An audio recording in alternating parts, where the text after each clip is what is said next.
NBA records broken by role players. I've done record videos for some of the best players in the league, but what about role players who have got themselves in the NBA history books? What about the NBA starters who were the last guy to get the ball or the first guys off the bench? Some of these records are kind of weird and might not be your typical NBA record, but some of them are too funny not to put on here. Shout out to Petite Explication for the video idea, so no delays, let's go through these records. So the first record of the video is from Steve Blake, a veteran point guard who is most remembered playing with the Blazers and the Lakers. He broke the record for most assists in the first quarter of an NBA game. He had 14 assists in the first quarter against the Clippers in 2009 with the Blazers. Steve broke the record from Magic Johnson and John Lucas. They both had 12 assists in the first quarter of a game. Steve Blake finished that game against the Clippers with 6 points and 17 assists. Steve is a funny dude. When I was looking up video highlights, I saw this Steve Blake fight compilation where he's knocking guys down and getting into their faces. Real quick, I want to see if this video can hit 200 likes in the first day. So if you support the channel and want to see it grow, then why not take a second to leave a like? Let's go into the next record.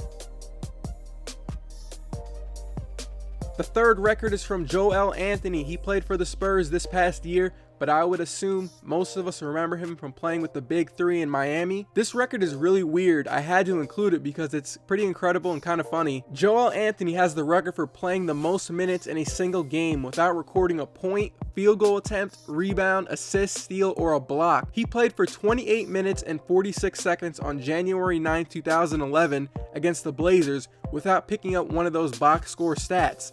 He did get 4 fouls and had 1 turnover, but no other box score stats. So basically, Joel Anthony just did 29 minutes of running, setting screens, and picking up fouls. This record was almost broken by Tony Snell and Brandon Rush this past year. Snell played 28 minutes and 25 seconds against the Jazz without recording a single point, rebound, assist, steal, or block. Besides 2 field goal attempts and a foul, Snell did not rack up any other stats. Brandon Rush played 30 minutes in a game in April without a point, rebound, or assist or steal, but he did block 1 shot. Let's go into the next record. From March 1993 to November 1993, Michael Williams, who played 11 NBA seasons in 5 years with the Timberwolves, he made 97 free throws in a row, an NBA record that hasn't been broken yet. He broke the record from Calvin Murphy, who set the record with 78 free throws in 1981. I know these are highlights from when he was on the Pacers, but these are the only highlights from him on YouTube. One player recently has come close to this record. In 2009, Jose Calderon made 87 free throws in a row before finally missing one against the Milwaukee Bucks.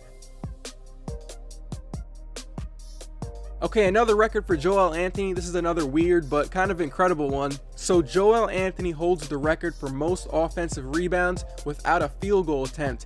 He had 8 offensive rebounds in a January 2011 game against the Atlanta Hawks. So 9 days after his record of playing 43 minutes against the Blazers without picking up a box score stat, he gets the record for most offensive rebounds without shooting a single shot. You can check this on basketballreference.com. He's the only one on here. It's Joel by himself. Of course, this is Joel Anthony, and historically, he rarely shoots the ball. He knows his role on the court. But he played for 43 minutes. That is a long time. Yes, he was on the court with LeBron, Wade, and Bosh, but I would expect him to get at least 1 easy shot underneath the rim.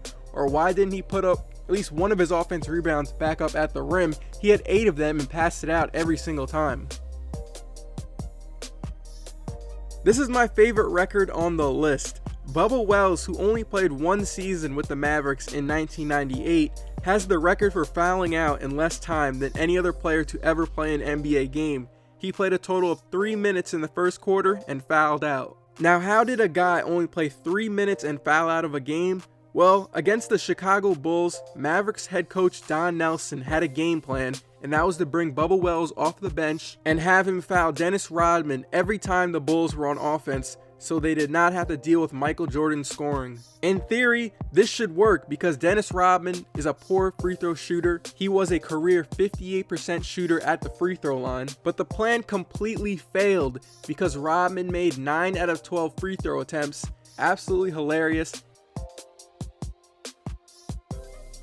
I know the video title says records broken, but it did not feel right to leave this one off the list. In a game against Allen Iverson and the 76ers, Donyell Marshall tied Kobe Bryant's record with 12 three-pointers in a 128-110 win. Marshall shot 12 of 19 from the three-point line and finished with a career-high 38 points off the bench. Steph Curry, of course, ended up breaking that record this past regular season, and Donyell actually tweeted about Steph breaking the record. Waking up to the news of Stephen Curry breaking the record with 13 threes, congrats, knew it was only a matter of time. Another kind of weird but cool NBA record, Derrick Martin, a 5'11" point guard from UCLA. He played over 13 years in the NBA. He was a career 6-point per game scorer. He has the record for most free throws made in a single game without making a single field goal. He attempted 8 shots and missed all of them in a 1996 game against the Sacramento Kings when he was on the Clippers. This is from basketballreference.com. Richard Hamilton came very close to breaking this record. He made 14 free throws in a row without making a shot. If you have any other video suggestions, let me know. I will do some research on the topic and see if it's worth making a video for. The channel just hit 17,000 subscribers, so shout out to you guys for always coming through and showing love on the videos. NBA draft coming up tomorrow. I'll have an interesting video before it, so I'll see you guys in my next upload.